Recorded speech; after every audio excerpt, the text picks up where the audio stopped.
nothing now, it's all gonna be good. So please, like you know you should. Assalamualaikum warahmatullahi wabarakatuh. Halo teman-teman, perkenalkan nama saya Sisi Batubara dari Prodi Ilmu Hadis. Pada video kali ini saya ingin membahas mini riset tentang komunikasi interpersonal yang baik dalam media WhatsApp.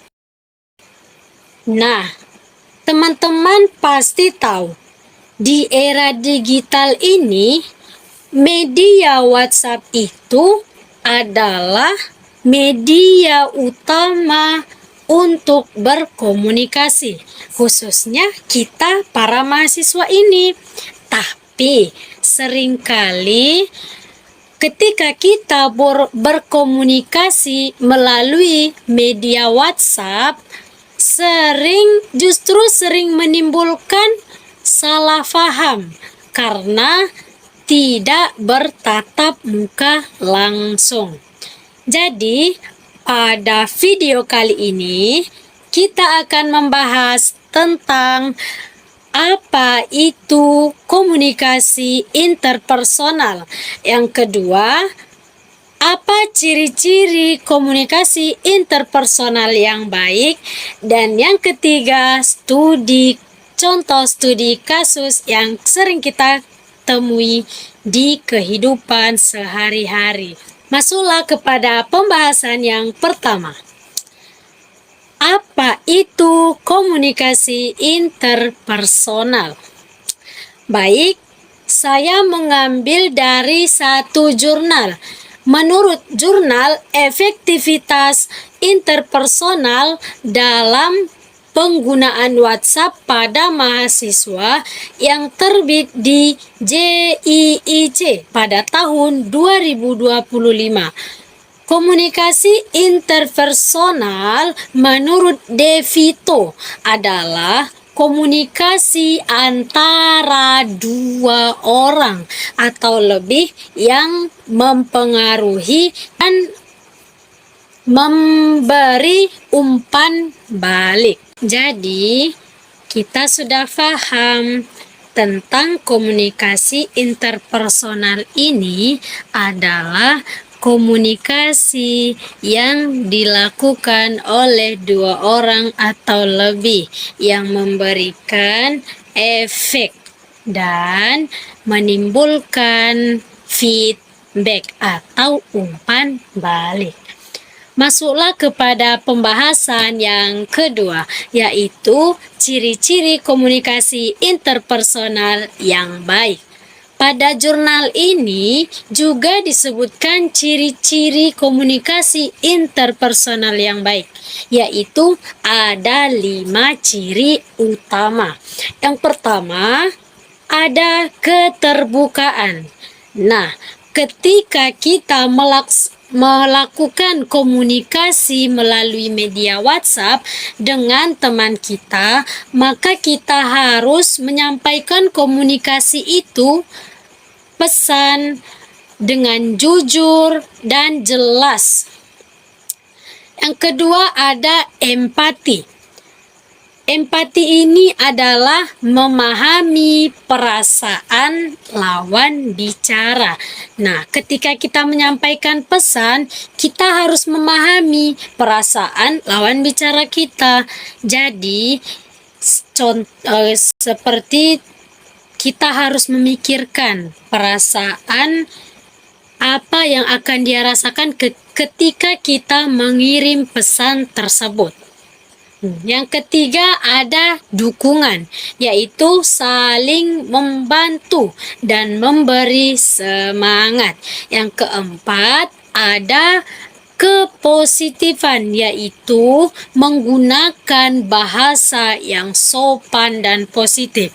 Jadi, ketika kita menyampaikan pesan melalui media WhatsApp ini, kita harus menggunakan bahasa yang sopan atau yang positif. Jangan menggunakan bahasa-bahasa yang kasar dan terlalu menekan, karena itu bisa berdampak membuat lawan bicara kita itu emosi atau merasa direndahkan. Dan yang kelima, ada kesamaan. Kesamaan maksudnya yaitu saling menghargai dan merasa setara. Baik, masuklah kepada pembahasan yang ketiga, yaitu contoh studi kasus yang sering kita temui di kehidupan sehari-hari. Ini saya sudah menampilkan contohnya berupa chattingan antara dua orang. Di chattingan ini adalah salah satu contoh komunikasi interpersonal yang kurang baik. Bisa kita lihat, chattingan ini menurut saya kurang baik karena kita telah mengetahui ciri-ciri komunikasi interpersonal yang baik itu salah satunya adalah empati. Nah, pada chattingan ini kita melihat bahwasanya bahasanya itu tidak, si pemberi pesan tidak memikirkan perasaan orang yang akan menerima pesan itu. Dan juga bahasanya kurang sopan sehingga bisa menimbulkan rasa emosi di dalam diri lawan bicara itu.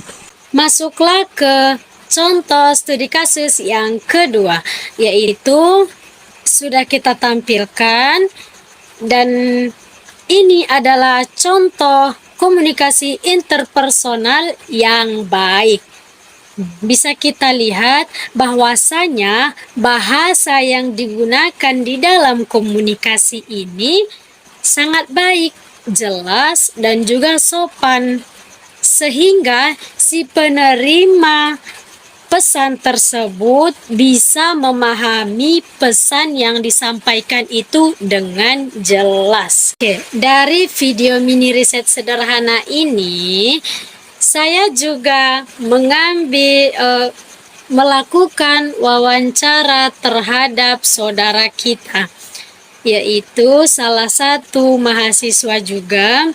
Di sini saya menampilkan wawancaranya berbentuk chattingan dan namanya kita samarkan ya.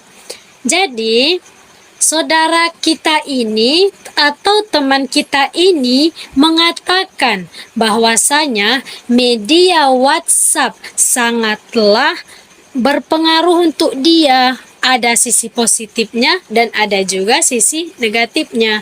Nah, dari jawaban dari